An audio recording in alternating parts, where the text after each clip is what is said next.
Good day, everybody. Murray here again. How are you today? Today, I want to talk a little bit about something that we all experience, but how we can relabel it and think about it in a different way that becomes empowering instead of disempowering. And that's the general concept of mental blocks. Now, how many times have you heard, or said to yourself, I have a mental block about technology, or I have a mental block about remembering people's names, or I have a mental block around overcoming a negative mindset, or there's lots of different things that we attach the term mental block to. Now, I think one of the biggest problems is the language that we use for the term itself. Mental block. It makes it sound solid. It makes it sound impenetrable. It makes it sound like a barrier. And the language that we use creates an image in our head. That image in our head creates a sense of feeling and emotion that is fed by our subconscious, which likes to keep us in our comfort zone. And that's a big part of mental blocks that we'll address later on or in another video. But just changing our visual image, changing the language that we use about mental blocks is incredibly powerful. Because if we look at it this way, a mental block, using that term, is really just something that is showing us where we have something new to learn about ourselves, learn about a process, learn about how to apply our current knowledge, or where we should be looking for knowledge that we can apply to solve a situation in our life. Now, when we say block, though, that's this great big wall that we create as a visual mental image. And really what a block is, if we start changing our language around it and start calling it a signpost or a redirection as to something that remains either unhealed or a sign that we have not fully tapped into the potential of our individual self-expression. Oftentimes mental blocks are we think things need to be done a certain way based on our conditioning, based on our society, based on our education. And if we start looking and visualizing and thinking of mental blocks as more of, like I said, a signpost saying, here is something to pay attention to. Here is something that you need to know, and take it as an opportunity to learn what you need to learn, to heal what needs to be healed, to embrace the parts of ourself that we have created shadow selves of, that we have separated from ourselves.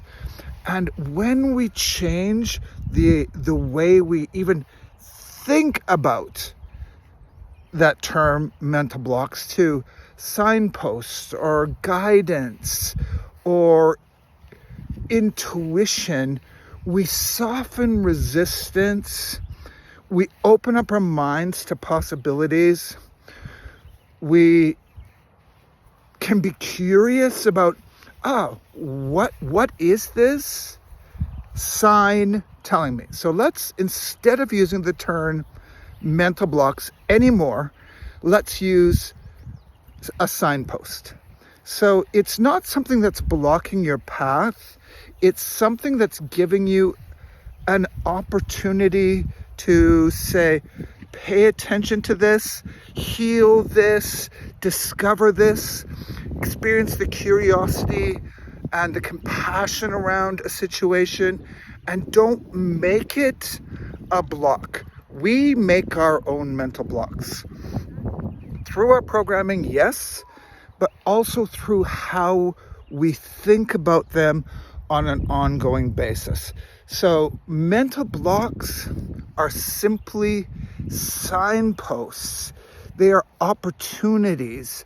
They are guidance as to where we still need to heal and grow. And when we start looking and considering and visualizing them as that, then they no longer become this impenetrable barrier that we either have to juggernaut our way through or find some workaround. It is guidance. It is simply guidance. So take your mental signposts, your mental guidance, your mental flashing neon sign that's saying, look here, look here, look here. There's something to be discovered, as opposed to looking at them as an impenetrable barrier or as something that is stopping you from getting what you feel you want or need, or stopping you from getting where you want to go. And just take in that information, be curious about it, do the work it takes to pay attention to it, to heal whatever the sign is telling you that you still have internal resistance around. And consider these signposts, which were formerly mental blocks. The artist formerly known as mental blocks is now going to become our guide. It's going to become our teacher. It's going to become a reminder. It's going to become a way to empower ourselves as opposed to limit ourselves. When we start changing the language that we use and the images that we create around a certain term that is part of our collective unconscious, we can make a huge, gigantic shift for ourselves and for all of those around us. So no longer use mental blocks as an excuse. No longer use mental blocks as a terminology. Use this new way of looking at it as a signpost, as a guide, as a teacher, as a reminder. And you will open up yourself then to the solutions instead of constantly focusing on what is the problem. And healing is about solutions. Healing isn't about reliving our problems over and over and over again. Sometimes we have to dig into that in order to release that trapped emotion in our bodies, but that is not a life sentence. That is an exercise in self-forgiveness, in self-love. And our mental blocks, as we have perceived them in the past, we can start loving those. We can start embracing those as our teachers, as our guides, as our signposts. So I hope this new way of literally thinking and visualizing that terminology, and let's start paying attention to our mental signposts, because they're not there to limit us. They're there to point us in a certain direction or to remind us of where we still need healing. I hope you find this helpful. I love you all very much. Check out my website. It's up and running now. It's coachthe.rainbow.net. I would love some feedback on what you think and where we can continue to grow and make improvements with it. It's a work in progress. And like always, I love you all. Have a great day. We'll talk soon. Bye-bye.